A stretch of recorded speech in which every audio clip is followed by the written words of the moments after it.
Alors, Sophia et Olena, bonjour. Bonjour. Merci d'être venus au Ninkasi pour 42 TV, nous entretenir de la situation dramatique que connaît votre pays d'origine, l'Ukraine.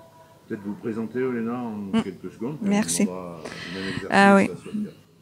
à Sophia. Je m'appelle Olena Claret. Je me suis installée en France depuis 6 ans. Ma fille aussi, elle a fait des études en France. On travaille. J'ai travaillé dans l'hôtellerie. J'ai travaillé dans l'hôtellerie. Maintenant, je travaille dans le service pour personnes âgées. Voilà, en EHPAD, oui. Sophia. Vous, Sophia, vous êtes venue à Saint-Étienne dans la Loire ou ailleurs, en France? Oui, bonjour, je suis en France depuis 5 ans et j'habite ici avec mon mari et mon fils, troisième fils, et 2 autres fils, ils sont en Ukraine avec sa famille, qui est ma mère, qui est ma famille. De quelle région d'Ukraine? Est-ce que vous avez des nouvelles? Est-ce qu'ils sont impactés par des bombardements, par des événements dramatiques qui ont frappé plusieurs villes, y compris la capitale, Kiev? Et non, ma famille habite autour de Lviv. C'est la ville frontière de Pologne. Et ils ne sont pas vraiment touchés aujourd'hui pour bombardement, mais c'est une ville qui est aujourd'hui vraiment une collapse, que toutes les personnes réfugiées qui partent des autres villes vers la frontière, vers l'Europe, ils sont là. Mais n'existe plus aujourd'hui en Ukraine une ville calme pour dire qu'ils sont tranquilles là. Vous, Elena, vous avez de la famille Oui, mon frère, ma belle-sœur, ma tante, ma cousine, elle restait en Ukraine. Mon frère et ma belle-sœur, elle habite à Kiev. Et on a toujours un contact. Et la première chose quand je suis réveillée, je regarde message parce qu'on a parlé. Si on n'a pas vraiment un réseau qui marche bien, je peux t'envoyer un petit message si j'existe, si j'existe pas. Et vraiment, c'est le premier moment très inquiétant quand je regarde le téléphone. Oh, il existe. Il m'envoie un message. OK. Aujourd'hui, c'est 10 jours. Aujourd'hui, c'est 11 jours. Ils comptent les jours de la guerre. Ils ne savent pas lesquels jours des semaines. Ils ne savent pas lesquels jours, quel mois.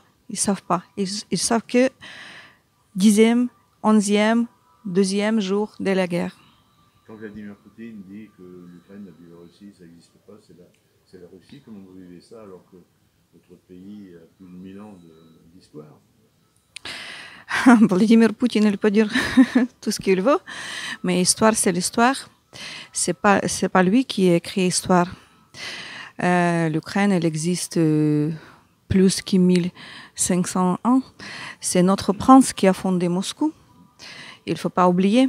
C'est Vladimir qui a baptisé le Russe de Kiev. À cette période, Moscou n'existait pas et Russie elle n'existe pas. C'est Peter Ier qui a piqué le nom russe. Avant, le nom russe, Russie, elle n'existait pas. C'était Moscovie. Et c'est Peter Ier qui a nommé cet endroit comme Russie. Voilà. C'est bonne question. Il faut poser question, Monsieur Poutine.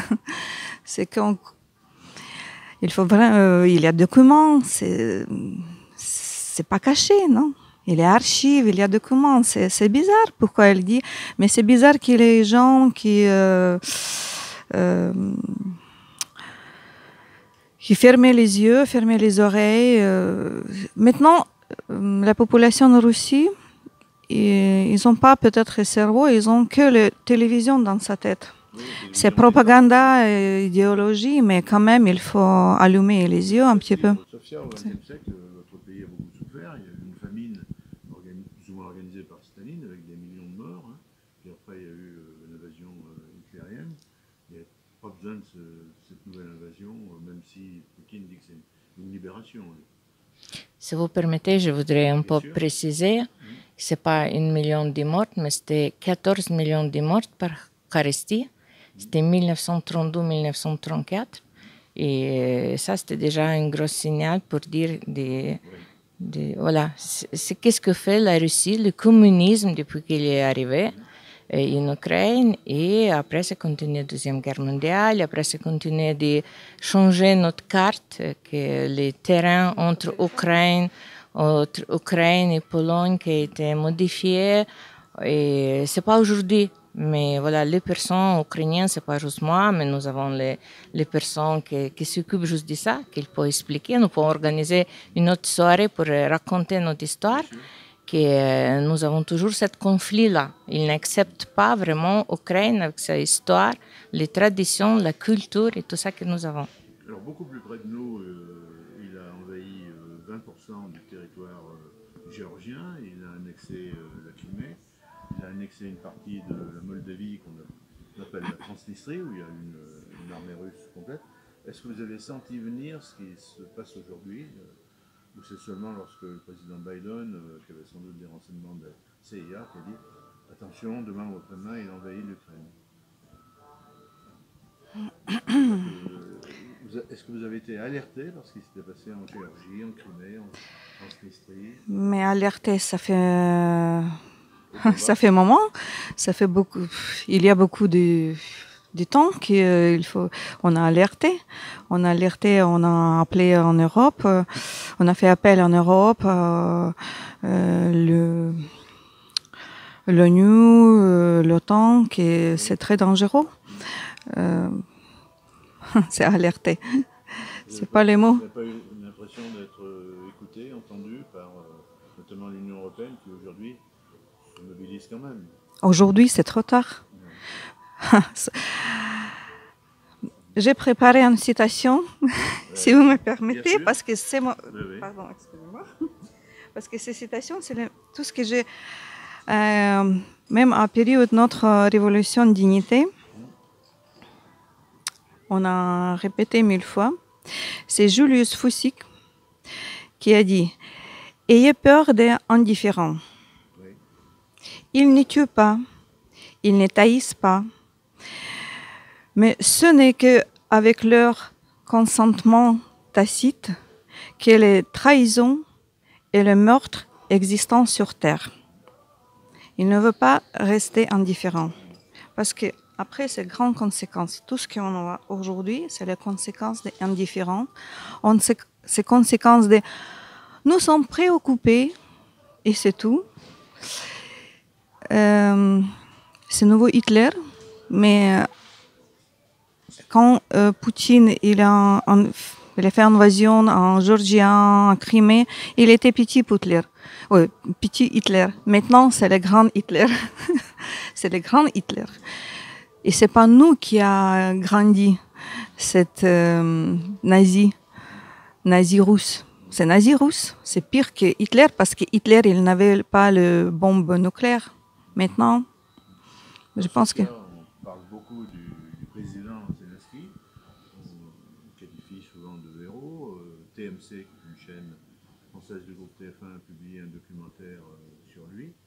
Est-ce qu'il incarne bien la résistance? On dit au minimum qu'il a gagné la bataille de la communication, s'il n'a pas gagné sur le plan militaire.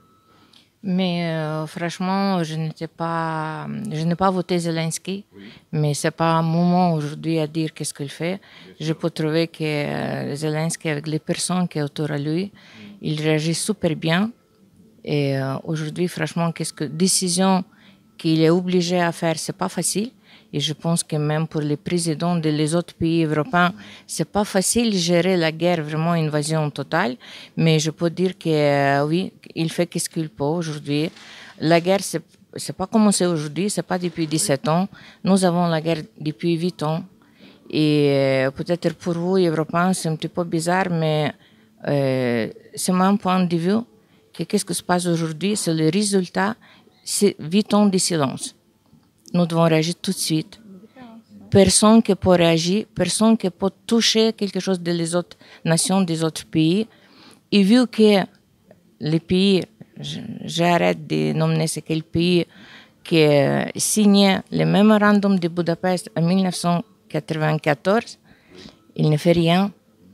C'est vrai qu'aujourd'hui, il parle, oui, c'est un mémorandum qui n'a aucune valeur juridique, Je pose les questions pour quelles raisons vous avez utilisé l'Ukraine pour signer ce mémorandum que nous ne sommes pas militarisés. Alors, Et- on arrive à la fin de notre entretien, on va être précis. Il y a quand même une forte mobilisation dans la Loire, des associations, des ONG, des communes qui se mobilisent, peut-être la préfecture qui coordonne. Est-ce que vous pouvez, Olena, nous donner une référence, un contact, une page Facebook où on peut trouver des renseignements si on veut faire quelque chose en matière d'accueil, en matière de dons de médicaments, en matière de certaines denrées alimentaires, comment être de dons financiers aussi. Notre groupe, groupe ukrainien à Saint-Étienne, nous ne sommes pas trop nombreux, mais quand même, on a fait du boulot. On existe, on travaille avec nous sommes adhérents des associations Lyon-Ukraine. Oui. Et tout ce qu'on peut faire, on fait maximum. On a organisé point collecte. Et aujourd'hui, il est plein des aides humanitaires. Les premières nécessités, c'est comme les produits hygiène, les produits pour bébés, médicaments et alimentaires. C'est tout ce qui est vraiment besoin en Ukraine, notre armée et les gens qui sont bloqués, qui résistent. Vraiment, aujourd'hui, en Ukraine, nous sommes en train de la crise humanitaire. Oui, je voudrais ajouter que c'est vrai, vous pouvez trouver sur Facebook, la page de Facebook s'appelle Collectif Ukraine Saint-Étienne 42, que vous pouvez noter. Notre collecte, nous avons adresse 115 rue des Alliés, où vous prenez notre contact, vous appelez que vous trouvez sur page Facebook, ou vous venez après 18h. Nous pouvons dire, je tiens vraiment à dire merci à tous les mairies qui sont déjà organisés, mobilisés. Mais l'urgence d'aujourd'hui, c'est les logistiques. Nous avons besoin de camions qui peuvent transporter ces aides humanitaires jusqu'à la frontière polonaise. Et après, nous avons les camions ukrainiens qui sont organisés par le gouvernement ukrainien et ils sont accompagnés en Ukraine par militaires ou par la police parce que vraiment c'est super dangereux. Je voudrais dire aussi merci à la préfecture parce que je sais qu'elle a organisé et qui accueille des réfugiés, qui accueille humanitaires. Mais je voudrais aussi demander que les choses soient un petit peu plus organisées et que nous avons un centre de gestion. Et pour le moment, nous avons une email, nous avons contacté plusieurs fois pompiers humanitaires français, Croix-Rouge, et j'espère que quelqu'un qui peut nous recontacter. Merci beaucoup d'être venu. Merci à vous. La situation, Merci à vous. Ici, quasi pour 42 TV, puis bon courage à vous deux et à vos familles. Merci.